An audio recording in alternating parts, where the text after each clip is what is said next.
All right, welcome to the third and final dimension of the person, which is the spiritual person. So we've just spent time covering the biological person, the psychological person, and now we're wrapping it up with the spiritual person. So the intent of this video is just to kind of hit on those basics of the spiritual person. We're not going to go into depth about the theories that were mentioned in the book. It talks about Fowler's especially.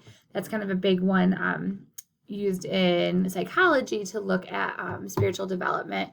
Instead, we're going to just look at the distinction between spirituality, religion, kind of what the global landscape looks as far as religious diversity, and then just some implications for social work. And then I'm going to have the primary focus of this online learning activity is to do some personal reflection around, how diverse groups might have experienced negative interactions with those who identify with certain religions and spirituality, and just kind of do some personal reflection around that as well. And the reason I've chosen not to do a ton of lectures on this one, I feel like in the environment of Kuiper College, all of our courses, all of what we do here is so saturated in incorporating a religious and spiritual worldview, which is exactly fulfilling its mission. It is like the fingerprint of what we do. So I just really want to take time to acknowledge the diversity within it. Obviously, Kuiper comes from a very specific religious frame of reference, the Reformed theology. And so just taking a pause to kind of explore, like, what does our own faith system look like? Taking into consideration the vast diversity of religions in the world, and kind of just doing some exploration around that versus lecturing around spiritual content. So that is what you can expect for today. So you go back to this one, and I always do that. I hit buttons too fast. So key points to understanding spirituality. So there is a distinction between spirituality and religion. And so if you look at the definition of, I'm struggling with my slide today. I'm going to move that back up. Okay. There we go. Work with this. Okay. Spirituality is, by definition, a process of human life and development. And these are the things that focuses on. It focuses on the search for meaning, purpose, morality, and well-being. So kind of looking for that deeper meaning to life. Individuals search for connection and groundedness, and having some sort of purpose. And there's no specific way or right or wrong answer to that search. There's also finding the relationship with oneself, other people, other beings, the universe, and ultimate reality, however that is understood for the individual. It's orienting around centrally significant priorities. So that's a real fancy way to say, like, individuals' values, and engaging in a sense of transcendence. So kind of that belief that the world is bigger than themselves, and kind of that higher power, higher learning, enlightenment type vibe. So as you can see, all of that content under there is really subjective. So it's an individualized concept. Spirituality looks different for every person, and it can be interpreted. And so it might actually be tied into a religion, a more organized and institutionalized concept, or it might be something that's a little bit more tangential. Maybe it's related to nature or music or art. It's kind of relative to each individual. If you're familiar with AA, which is Alcoholics Anonymous, part of the 12 steps you have to work through is identifying a higher power. And it does not say a God or specifying a religious higher power. For some people, it might be a very random artifact or object that somehow brings them a deeper meaning and a sense outside of themselves. And so I think the thing to remember the most about the spirituality is that piece is very subjective, individualized, and a little bit more Yeah, subjective. I think that there's no better word that I can pick than that.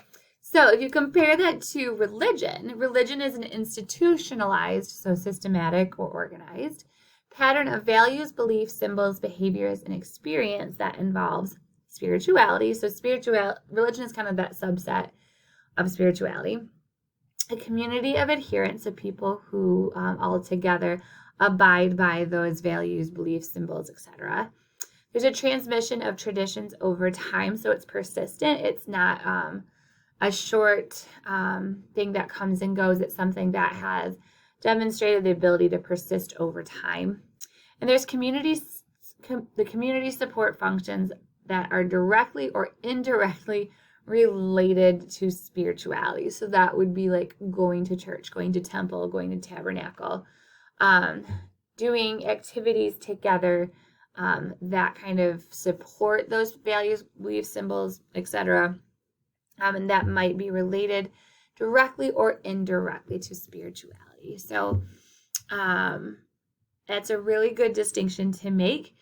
Social workers tend to focus more on the spirituality aspect of this slide versus getting into the specific religion. And we'll talk about that a little bit more in other slides. So just to compare, kind of look at the climate in the United States regarding spirituality and religion. So we talked about how religion is kind of a subset of spirituality. In the United States, 24% of the adult population identifies as unaffiliated from any specific religion. So that could be, like you can see in here, Christianity, Hinduism, Judaism, there's the Buddhist, Catholic. So all those different types of organized and specific religions, 24% of the adult population does not identify specifically with any of them.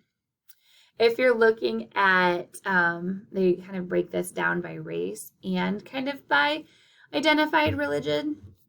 White Christians make up 43% of the adult population in the United States. They kind of break that down a little bit into evangelical Protestants, mainline Protestants, Catholics, and Mormons. And so that is the breakdown. And you can see the highest amount of white Christians fall into the white evangelical Protestants. I'm going to skip up to here because it kind of flows a little bit better. Of non-white Protestants, that's only 15% of racial minorities, or not necessarily racial minorities, but non-white Protestants. There's Black Protestants, 8%, Hispanic, 4%, Asian, mixed race, and other is 3%. So it's a much smaller subset of racial diversity within the Protestant church if you compare it to 43 to 15. Hispanic, Catholic, 7%, Jewish, 2%, Muslim, Buddhist, Hindu, all falls at 1%. So you can see the predominant organized religion in the United States, if you combine kind of the Protestant between races, we're at almost half the population. So if you compare that to global religions, and I have to apologize for this janky quality picture. I could not find this picture electronically online, so I had to take a picture of it from the book and upload it to my computer, and so it looks really janky, and I apologize. However, I thought the content was good, so I wanted to put it in the PowerPoint. So this is just the global religions. Globally, 31.2 identify as Christian, and so if you break that down by people, it's 2.3 billion Christians in the world. But if you go back to this, you can see that Christianity is broken down a little bit between Protestant, Catholics, and Mormons, according to this research group, which is the Pew Research Center's Religion and Public Life Sect. Muslims take up the next largest portion, followed by Hindus. Worldwide, unaffiliated is only 15%, so that's an interesting comparison to the United States, where our unaffiliated numbers are higher. But this is kind of the global makeup of organized religion. And so the book did go into a little bit more detail about how to interpret, or cautions in interpreting this, because although people don't identify with a religious population, it doesn't necessarily mean that religions are on the decline or spirituality is on the decline. A lot of individuals, I think it was like 39% of adults in the United States did identify as highly religious. And so there are numbers to support that spirituality itself is still present in the United States. The landscape and the makeup of how it's organized, how it's viewed, and how it is, not to say played out, that is not the word I'm looking for. How people engage in spiritual activity looks very different than it probably did even like 20, 30 years ago, thinking about the makeup of religions during maybe like when my parents or your parents or grandparents were in their teens, in their 20s. Looks very different than it does now. So I do want to just transition now into the implications for social work. Like, why do we talk about spirituality? We are not here to be missionaries or preach the gospel or evangelize. We are here as a helping profession. Our code of ethics is very, very explicit in saying you cannot impose your religious beliefs on your clients. So why are we talking about spirituality? And it's going to skip right down to the third one. It's not a negative discussion point. Like, talking about spirituality and religion with our clients is actually very important because it's part of who we are. It's one of these dimensions. Even if you don't identify with a specific religion, or you might identify as an atheist or having beliefs that fall outside of organized religion, there's still a spiritual aspect to yourself and to a person. And so a lot of times spirituality can, because it's driven by the search for meaning and purpose, it's helpful for social workers to talk with their clients about how that manifests into their life, because often it is something that gives them purpose. It creates their values. Everybody has values, even if they don't practice an organized religion. And so it is a really, really good talking point, and it's a helpful tool when figuring out not only interventions, but like also coping skills and supports and strengths that a client might have in their life. So then if we go up to the first one, which is maintaining clarity about your role, we do need to make sure that we are aware that our role is to focus more on the spirituality side of it versus being like a religious leader or a spiritual director or somebody who might have more of a pastoral role. That's not necessarily a social worker's function. So this does beg the question, like, people will pray with their clients or read the Bible or give them scripture. In religious settings, you have more freedom to be able to do that. So if your agency is faith-based, they might have that as an expectation or have opportunities for that, and that's appropriate. If you're in a setting that's more secular, and then you really want to steer clear from adapting that role, even with permission from the client, because it does kind of blur the role that you're functioning in that specific agency. Self-awareness is key. It's very important, which is why I capitalized it. You have to be aware of your own beliefs and values and biases, because we work with very diverse clients. Their values and how they their choices might not line up with our own personal values and beliefs. But a key tenet of social work is self-determination and acceptance, and we have to allow our clients the space to make decisions that maybe don't mirror how we would live our life. And that's okay, because we make decisions in ways that they would not necessarily make in their life as well. So keeping the focus on the client and checking any of those assumptions or judgments that you make that come out of your own faith system is very important.